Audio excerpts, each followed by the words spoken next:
So you need to take this light cluster out. There's two nuts there. That bottom one hadn't been undone, well, neither have been undone for a long time. The bottom ones tend to get rust, they could get rusted right in. And on this side it was so rusted and I had to cut it out, so I'm going to have to do all that. I'll just stop it for now and come back to the internal.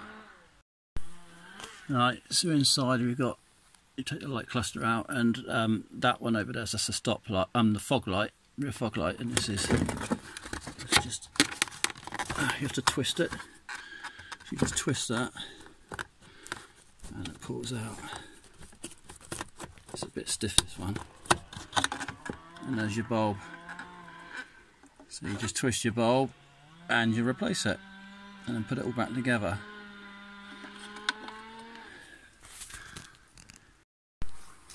Okay, so my reversing lights, just down there, over there, they weren't working on this Nissan Primastar 2003, same as Vivaro Trafic setup.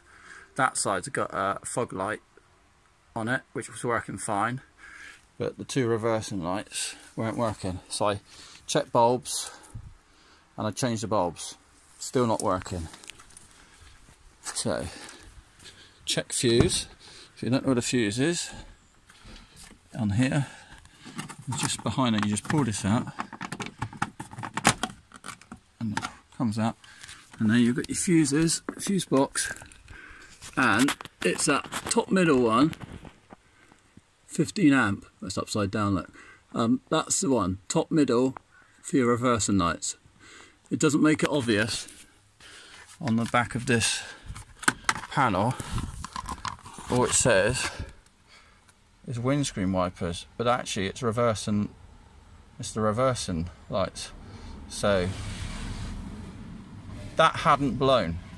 Okay, so I'll put that back together.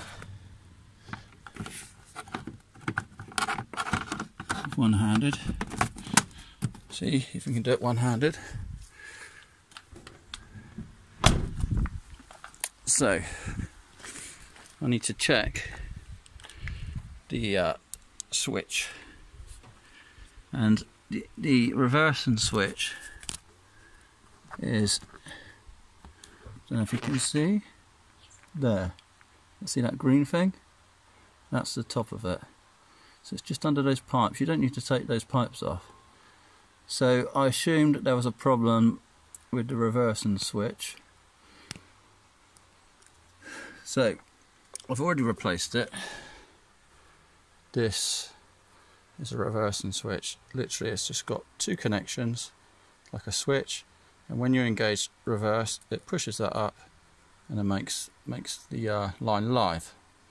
So in order to test if it's a switch or not, you take off the connection on the top of this, and inside that connection you've got two female ports.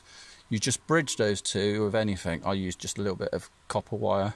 You bridge those two so that it's not going past this switch anymore.